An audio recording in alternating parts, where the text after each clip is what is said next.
Hello students, जैसा कि कल आपका इंग्लिश एग्ज़ाम है। सब स्टूडेंट्स हमेशा की तरह एग्ज़ाम फेयर में होंगे, बट डोंट वरी, मैं आज आपको कुछ ऐसे बिट्स एक्सप्लेन करने वाली हूँ जिससे आप सब लोग पास हो जाएंगे। आप देखिए, फर्स्ट इंग्लिश पेपर का पैटर्न मैं आपको ऑलरेडी समझा चुकी हूँ।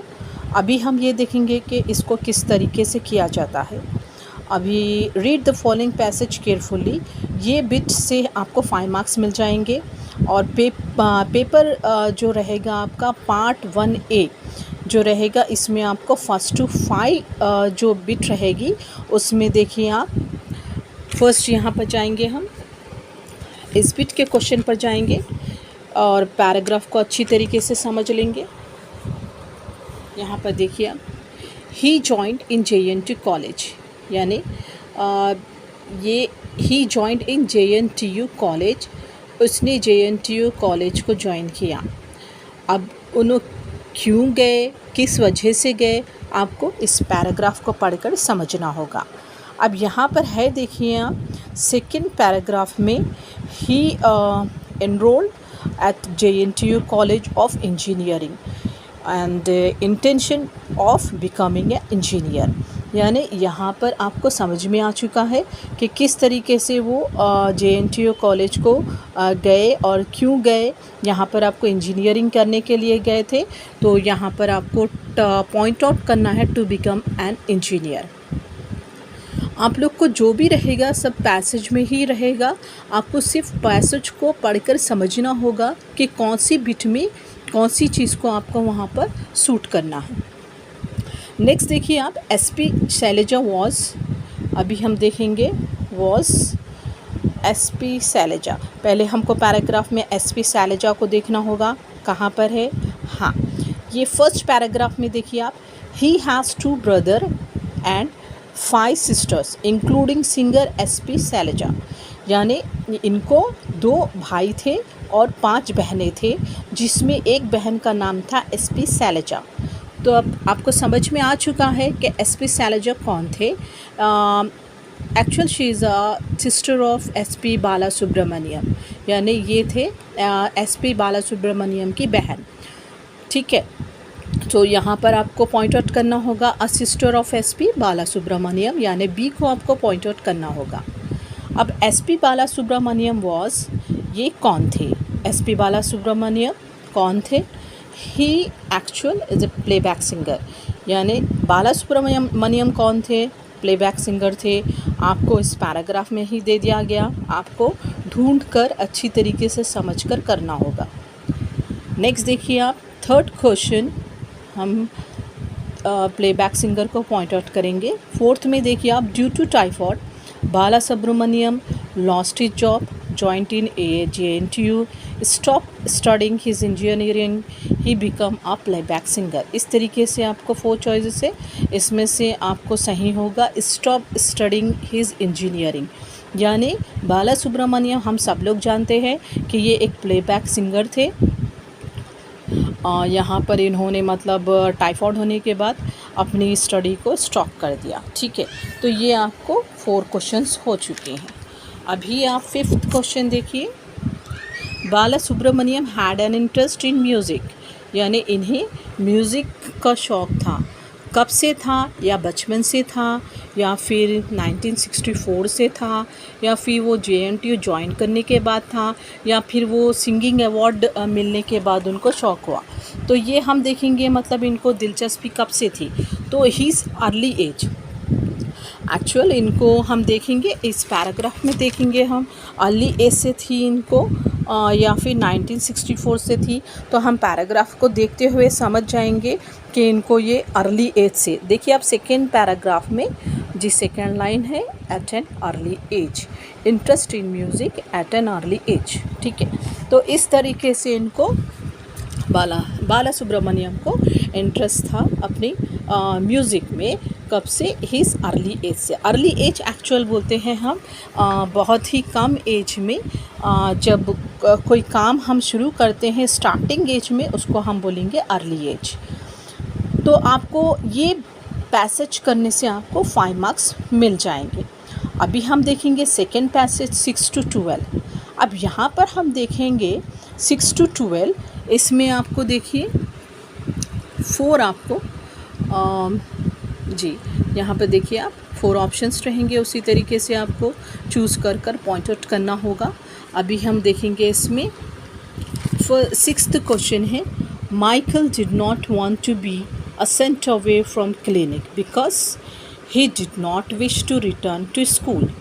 अभी हम इसको यहाँ पर देखेंगे, फर्स्ट पैराग्राफ सेकंड पैराग्राफ हम रीड करेंगे और इसमें से अकॉर्डिंग टू क्वेश्चन, वो क्वेश्चन में क्या पूछ रहा है उस क्वेश्चन को देखते हुए यहाँ पर कौन सी लाइन यहाँ पर मैच हो रही है, कौन सा सेंटेंस यहाँ पर मैच हो रहा है, तो हम वो देखते हुए हम इसको पॉइंट आउट करेंगे। So he did not wish to return school, देखिए आप, he did not wish to return school, वो स्कूल को हाँ वापस जाने की उन्हें इच्छा नहीं थी। अभी हम देखेंगे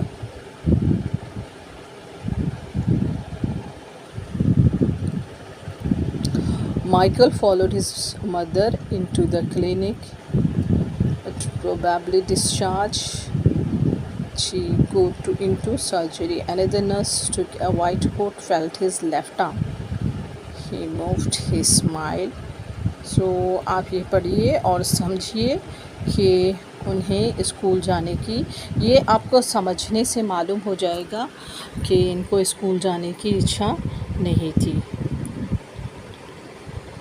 नेक्स्ट आप देखिए question next, when the red heard nurse left him Michael was. अभी ये क्वेश्चन को आप इस पैसेज में देखिए और उसी तरह से आप उस पैसेज में से इसका आंसर ढूंढिए। तो यहाँ पर रहेगा trying to rub his shoes against a chair, ठीक है। नेक्स्ट क्वेश्चन है, why did Michael let out a ooh. Answer is he was pretending his arm got hurt. आप देखिए इट डिड नॉट, जी इस पैराग्राफ में देखिए it did not hurt at all, ठीक है। तो यहाँ पर आपको आंसर इस तरह से ढूंढना होगा कि अगर आपको पैसेज समझ में नहीं आ रहा, ख़ास तौर पे उर्दू मीडियम की जो लड़कियाँ होती हैं उन्हें इंग्लिश समझने में बहुत डिफ़िकल्टी होती है, तो अगर आपको कुछ समझ में नहीं आ रहा है थोड़ा सा वहाँ पर आप सेंस यूज़ कीजिए और समझने की कोशिश कीजिए कि कौन सा वर्ड उस क्वेश्चन में, कौन सा वर्ड उस सेंटेंस से मैच कर रहा है, इस पैराग्राफ में ढूंढिए और उसे पॉइंट आउट करिए। Next question is who was Mrs Blake. Mrs Blake कौन थे? सो देखिए द मदर ऑफ माइकल, यानी ये यहाँ पर ढूंढिए मिसेस ब्लेक कौन थे, she is a mother of Michael, ठीक है। तो ये थे आपको पॉइंट आउट करने के क्वेश्चंस। अभी आप 10 to 12 देखिए, इसमें से आपको क्वेश्चंस रहेंगे इसी पैसेज से रिलेटेड रहेंगे, आपको इस क्वेश्चंस के आंसर इसी पैसेज में से ढूंढना होगा, ठीक है। तो यहाँ पर आपको इस क्वेश्चन के आपको 6 मार्क्स मिल जाएंगे और यहाँ पर ऊपर आपको मिल जाएंगे 4 मार्क्स। तो हाउ मेनी मार्क्स? अभी आप नेक्स्ट बिट देखिए 13 to 17, ये आपको पोएम रहेगी सेम उसी तरह से जिस तरह से अभी मैं आपको समझा चुकी हूँ, उस तरह से आपको ढूंढना होगा। इस पोएम को आप अच्छी तरह समझिए, उस पोएम को आप अच्छी तरह रीड कीजिए। अभी आप देखिए फर्स्ट पोएम की second line, what type of bangle are befitting for maiden श्रेष्ठ, यानी मेडन श्रेष्ठ की कौन से टाइप के कौन से बैंगल थे आपको देखना है। सो क्वेश्चन में है देखिए व्हाट टाइप ऑफ बैंगल, ये पोएम की सेकेंड लाइन में देखिए सिल्वर एंड ब्लू कलर, तो इस तरह से आपको पॉइंट आउट करना होगा। The next question is what figure of speech is use the birds set as dream. Answer is personification. इसमें देखिए आप, ये शायद इसमें नहीं होगा क्योंकि कुछ चीज़ें हमको समझना होगा और समझते हुए आप उसको आंसर में पॉइंट आउट करना होगा।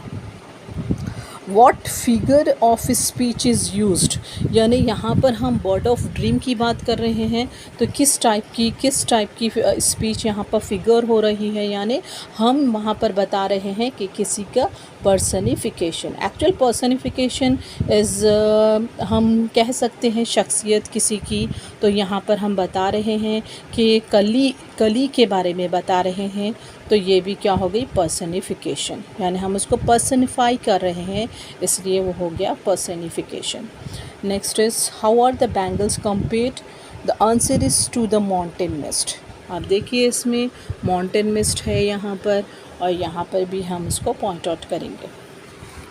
The next is state the colour of bangle mean for maiden, silver and blue coloured.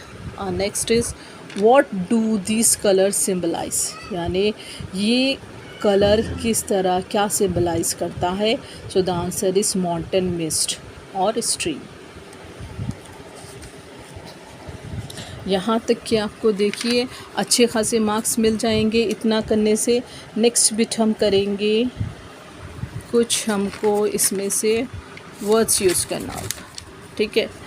Next bit है, देखिए आप, complete the passage choosing the right word from those given below it. Each blank is numbered and has 4 choices. अब देखिए ये bit complete the passage choosing the right word, यहाँ पर आपको एक राइट वर्ड यूज़ करना होगा। People need enough sleep to make dash wake refreshed.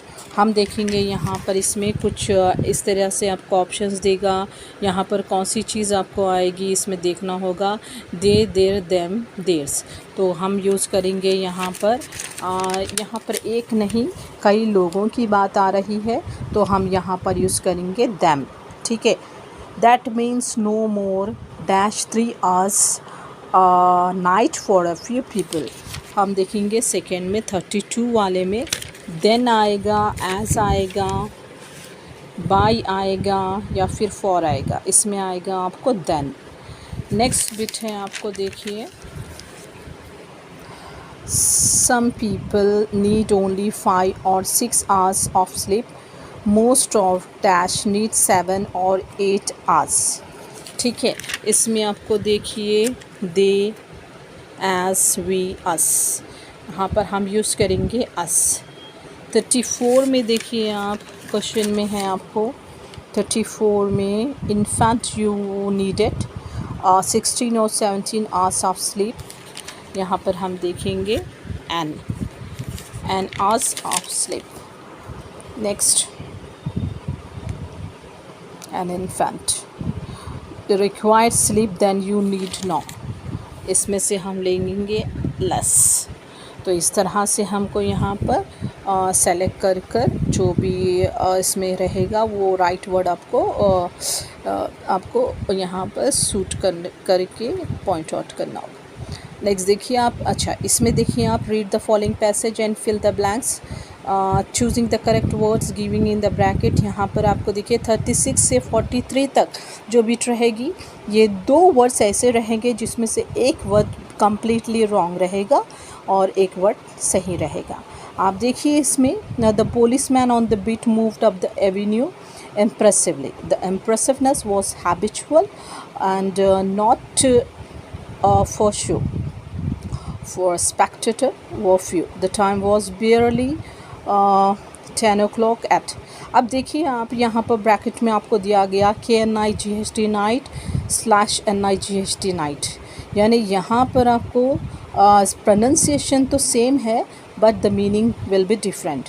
Night का मतलब है KNIGHT, नाइट का मतलब है हॉर्स, और ये नाइट का मतलब है देखेंगे हम रात। तो यहाँ पर 10 o'clock की बात हो रही है और ये मतलब रात का वक्त है, रात की बात हो रही है, तो हम यहाँ पर यूज़ करेंगे NIGHT नाइट। नेक्स्ट देखिए आप, but dash gust of wind with a, next देखिए आप, but dash gust of wind, यानी यहाँ पर एक हवा का झोंका, तो हवा का झोंका आ गया, तो हम यहाँ पर यूज़ करेंगे chilly gust of wind with a with the taste of rain in them. अब देखिए आप यहाँ पर चिल्ली है, चिल है। अब ये चिल्ली जो है, अब आप लोग समझेंगे चिल्ली का मतलब होता है मिर्ची और चिल का मतलब होता है ठंडा।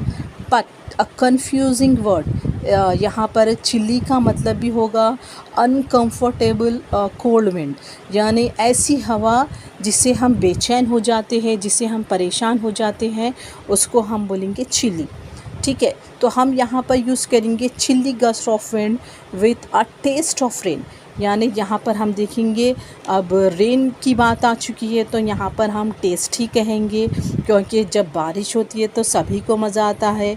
ठीक है, नेक्स्ट देखिए, trying door as he went trolling his club with many intricate and artful moments. यहाँ पर हार्टफुल एक है, आर्टफुल एक है, लेकिन हम यहाँ पर आर्टफुल और हार्टफुल दोनों में से कौन सी चीज़ को सेलेक्ट करेंगे, क्योंकि यहाँ पर आ रहा है इंट्रिकेट। इंट्रिकेट का मतलब है जैसा कि नक्शकारी, यानी कोई चीज़ को अपन अच्छी तरीके से मतलब काम करना, अंदरूनी काम करना, तो यहाँ पर होगा आर्टफुल। ठीक है, turning now and then to cast, CAST cast.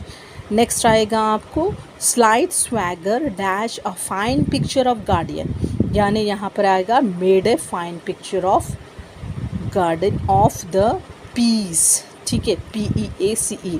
The vicinity was on that kept early hours, यहाँ पर आएगा HOURS आवर्स, और ये दूसरा भी होता है आवर्स।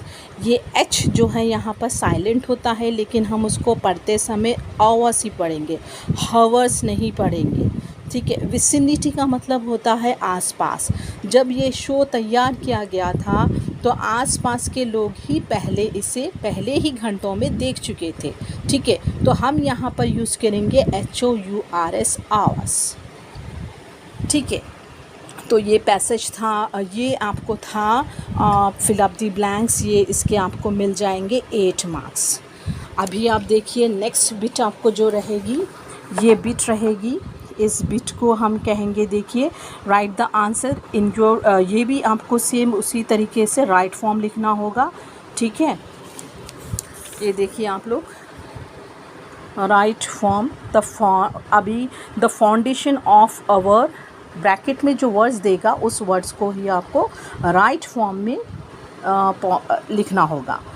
जैसा कि यहाँ पर लर्न है, the foundation of our dash are laid by our school, यहाँ पर लर्न से बन जाएगा लर्निंग। ठीक है, नेक्स्ट है आपको a sense of responsible, responsible नहीं आएगा, वहाँ पर आएगा responsibility and hard working spirit. ठीक है, नेक्स्ट आपको यहाँ पर देखिए इसमें रिगरसली दिया, आपको लिखना होगा रिगरस, यानी यहाँ से LY को आप हटा देंगे। नेक्स्ट है आपको देखिए each lesson is aim, AIM, आपको लिखना होगा एम्ड, AIMAD।